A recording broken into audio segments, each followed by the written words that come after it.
Welcome back to my channel, or if you're new here, welcome. My name is Dana. I'm long overdue for an update on my traveler's notebooks and my general planner setup, so I'm here now to share with you how my journals are going so far this year. Currently, I have these journals as my teacher lineup. First of all, these two traveler's notebooks you may be familiar with. And then I have this MUJI Daily Diary and a Midori grid notebook.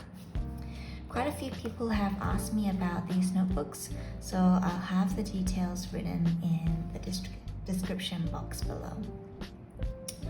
Before I dive into the traveler's notebooks, where I'll give you a detailed tour, let me just first show you these notebooks very briefly. So just put that aside.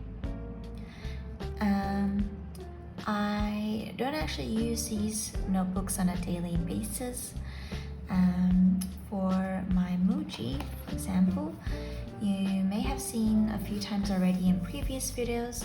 This is the one that I go to when I just want to do some brain dumps or do a breakdown of my to-do list, record how I've been feeling, that kind of stuff. So naturally it does contain quite a bit of sensitive information.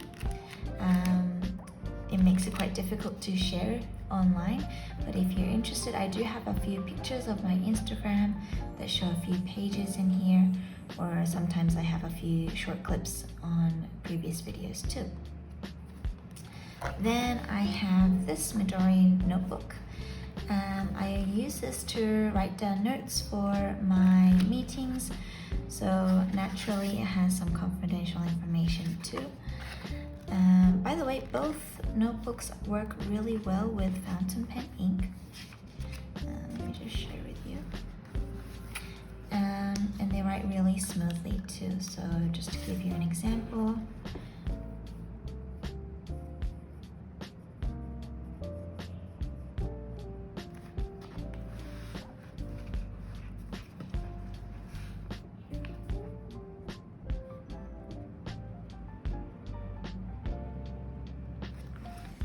I don't know if you can see that up close. Yeah, so it's quite smooth. I love how the ink shows up in the Midori in particular personally, and it has like this slight, ever so slightly scratchy feeling, but it's quite smooth. Whereas the MUJI is just, yeah, it's also quite smooth, but you can see the ink sort of spreads on here. It doesn't actually bleed through very much, but it does spread a little bit. It shows up thicker, whereas on the Midori it's a little bit thinner. So I prefer the Midori one. But yeah, the MUJI isn't bad either, and it's pretty good. So let me put those aside and make space for the main notebooks.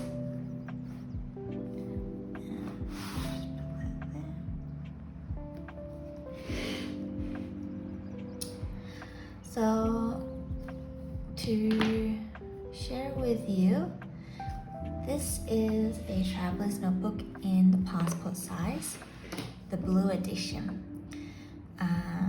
Just to go on a little bit of a tangent about this pen loop, because I've had a couple of questions. One thing that I've noticed is that compared with like the actual cover, like for example, the actual cover has like a sort of teal undertone.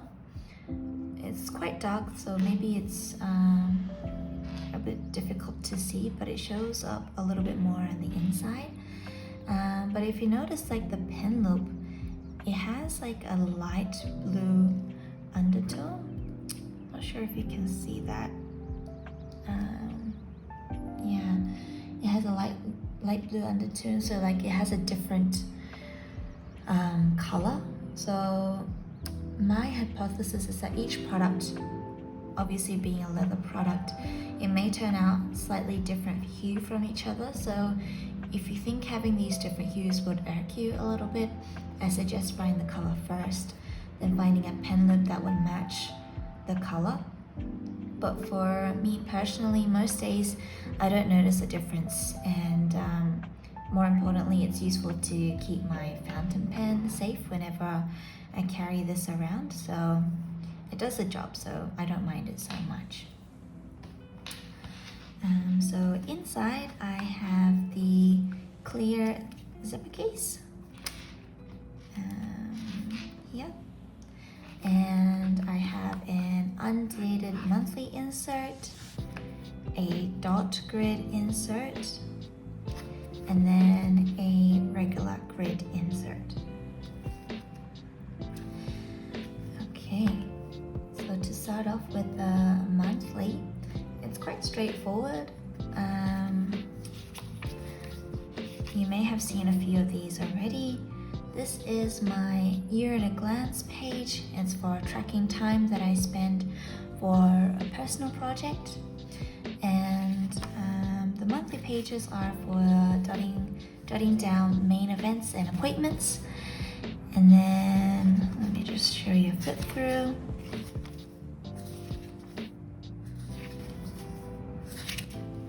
This is this month here.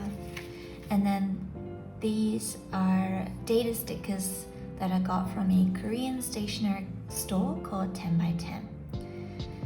Okay. And I've sticked them in advance. And then on these back pages here, I have some goals for the year, similar to how a vision board may look like, but I divided them into different categories and wrote down specific actionable objectives for each. So they have shown up in like so. And then for my weekly insert, I already completed a insert, I believe one for I can't remember, maybe it's from November last year until March, I believe. Yeah, and then this one starts from April, and I think I'll be able to complete it until September this year. I can fit April to September because I fell out of routine in creating habit trackers for each week. And my routine was up in the air for a substantial period of time because I was in between moving countries, and so I decided for now I won't have a habit tracker, but who knows, maybe in future I will. But anyways, to share with you, I have a few monthly pages here, and then this goes straight into my weekly pages. I have this horizontal layout. I'm actually more of a vertical layout kind of person, but with the small size, I prefer having this horizontal layout. I thought about trying the vertical layout, and maybe like dividing the page into 6 columns, and having the weekend share one column at the end. But I have a lot of appointments during the weekend too, so I sort of scratched that idea. And then I thought about using 2 spreads for like a week, but I don't like flipping between pages to see a week, and I prefer being able to see the whole week at a glance. So anyways, so horizontal layout is what I opted for. Another tangent that I have is that maybe some of you can relate, but I tend to be very over ambitious when it comes to planning. Sometimes I think I can complete 5 different tasks in a day, when in reality probably 2 or 3 is more realistic. So having this small space helps me to keep in mind that I can only do so much. So a part of me actually really appreciates the limited space that I have in the passport size and horizontal layout, because I use it in a way so as to manage my own energy better. So basically I have like a circle for an event, then a bullet point for a task, like so. I put an X if it's completed, and then I put a slash if it's like started and I've made some progress but it's not yet complete. Then an arrow if I have postponed it, like here, and a line through if it has been cancelled. I have at most 3 major goals at the bottom section here. They usually don't have a set deadline, but it needs to get done sometime throughout the week. So I write them here. And then throughout the insert, I have some collections, like so. And like it could be planning for a trip, it could be some places that I want to visit, maybe just some random thoughts and ideas that I have as well. I've tried a random habit tracker too. And in general, I like to decorate after the week has passed, whenever I have spare time. So I've already decorated last week's spread. This is today here. I have set up a few weeks in advance, up until September, and then I'll start September in the next spread, like so. Then for the final insert, I treat this as like a catch-all collections book, things that I may need to refer back to at any given time of the year, mainly because this insert gets swapped out whenever it gets completed. So if there's an collection here that I feel is important, I prefer to have it in this one here. I have a lot of collections that are travel packing lists, timetables, or random lists. So for example, I have like a timetable here.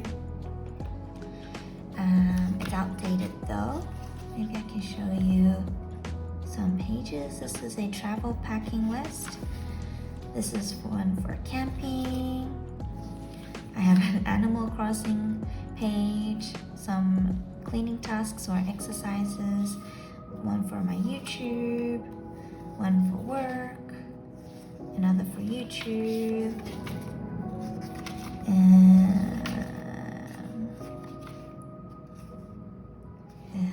some YouTube videos I've published, just some types of like articles, I guess, that I find interesting or useful for me, some planning for travel, again, some more timetables, things that I need for my home, ideas for my 2024 planners, and so on.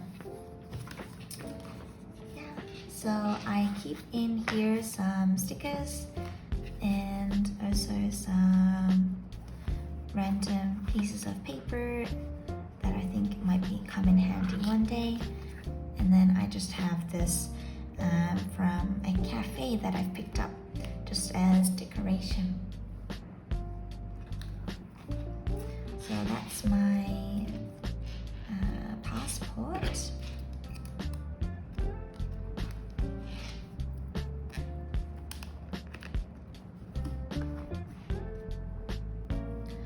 Then to share how I am using this TN Regular in Olive. By the way, you can check out the unboxing video that I have up in the cards. This was, like I mentioned, a spontaneous purchase, so it took a while for me to figure out exactly how I wanted to use this. Just to share with you what I have. So first up, I have clipped into the front cover of this insert a mini notepad from Pinko. And this is what I use sort of as like a language learning vocab book. It's actually been a while since I've updated it, let alone read it, but I keep it here in hopes that one day I'll feel motivated to check it out again. hopefully I'll get back into the routine of language learning a little bit more. My first insert is the weekly vertical insert, like so. Then I have a new sticker release insert, and then I have a memory keeping insert as my final one, so 3 in here. The first insert I use for memory keeping, it's a weekly vertical insert. I often find that I need to go back in my records to see what I did on a specific day, and it's also nice to see that every day is different and I can see how I spend my time overall. So it's useful to keep a record of these kinds of things. It's also really nice. It's a really nice space to decorate, and I have a lot of opportunities to try out different color themes too. I started this also as a means to document my Taiwan life, since I'll only be here for a year as part of our working holiday. So this insert is 6 months, so I have part 1, and then I'll have a second one for the second half of my time here. So I think in future when we move on to another country, it will be so cool to look back on this record and reminisce about the time that we spent here. So just a quick flip through of what I have so far.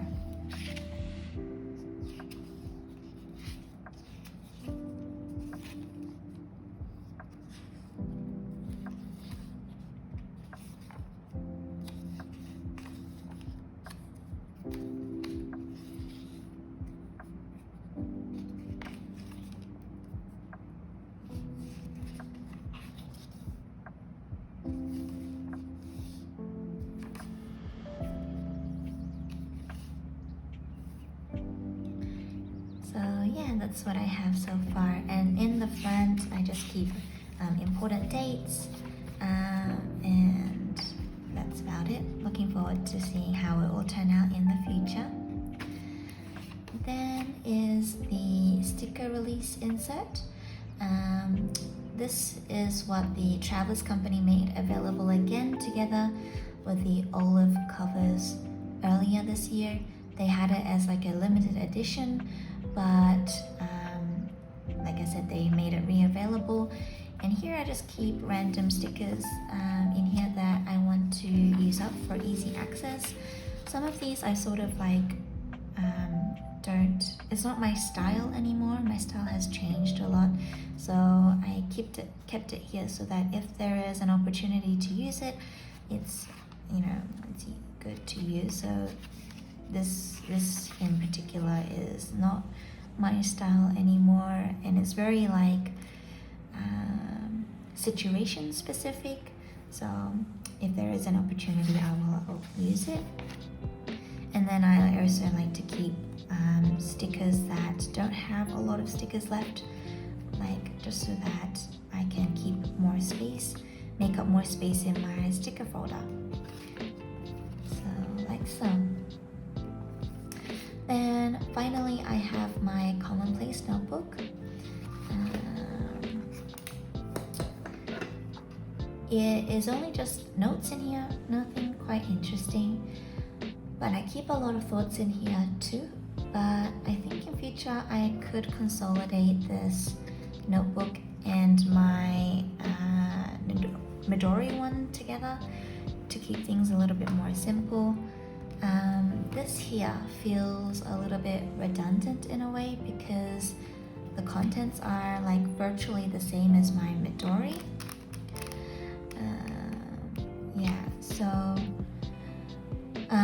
But I find that I am reaching this TN a little bit more often these days, just because it's always on my desk and I feel more motivated to fill it out in here.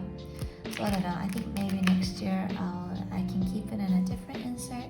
I can keep a different insert in here, but I'm not quite sure yet. So just random pages that I have in here. So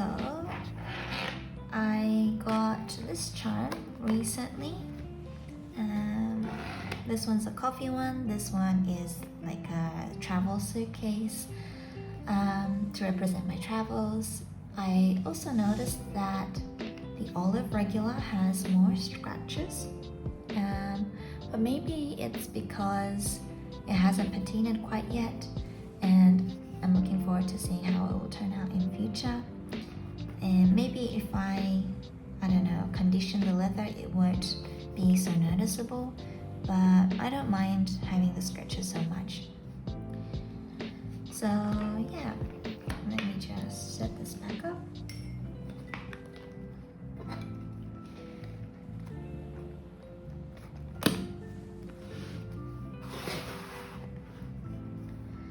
Also, it's August already, can you believe it? I can see in the planning community, some people are already thinking about changes to their planning system for the next year. I haven't quite made up my mind yet, but while I'm curious to try out different notebooks, I may stick to my traveler's notebooks for now, but make some tweaks to keep it interesting and useful for me for next year. I'd be curious to know what planners everyone is using this year and if they would like to make any changes next year. So please share in the comments what you have in mind. I'd love to know. Anyway, thank you all so much for watching, and I hope my setup has given you some inspiration or ideas for your own setups in maybe for next year. I wish you all the best, and hopefully I'll catch you all in my next video. Thank you so much. Bye bye.